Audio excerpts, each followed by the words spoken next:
This is the story of Hansel and Gretel. Gretel and her brother Hansel lived near a great forest. One night Gretel awoke to voices. "There's not enough food," screamed the stepmother. "We must take the children to the woods and leave them." "Never," cried their father. "Would you rather watch your children starve?" persisted the stepmother. She gave her husband no rest, but he would never let harm come to his children. Gretel ran and told Hansel of their stepmother's plot. She knew she could count on her big brother. That night, Hansel sneaked outside. When he came back, his pockets were filled with flint rocks. Gretel held them up to the moonlight and saw them glisten. "These will guide us home," Hansel said.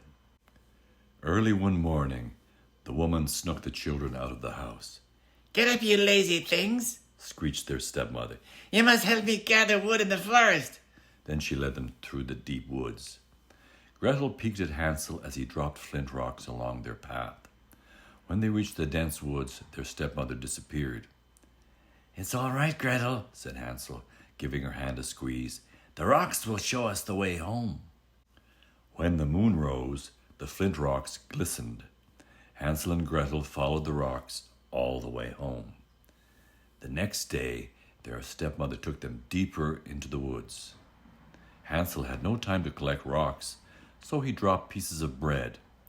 But when they tried to follow their trail home, they discovered that the birds had eaten the bread.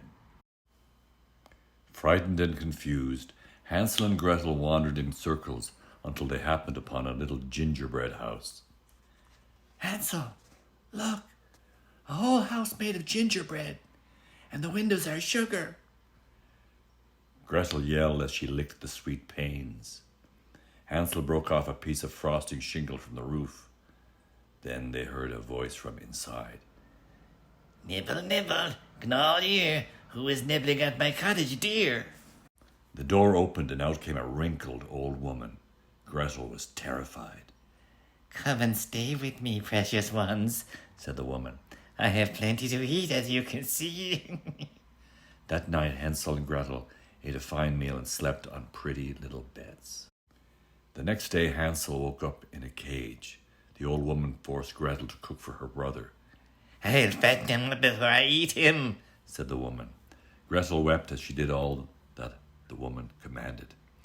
But when the woman wasn't looking, Gretel handed her brother a chicken bone through the bars of the cage. "The woman is nearly blind," Gretel whispered. "Stick this bone out when the old woman comes to check on you. She'll think it's your finger." Each day the old woman visited Hansel's cage.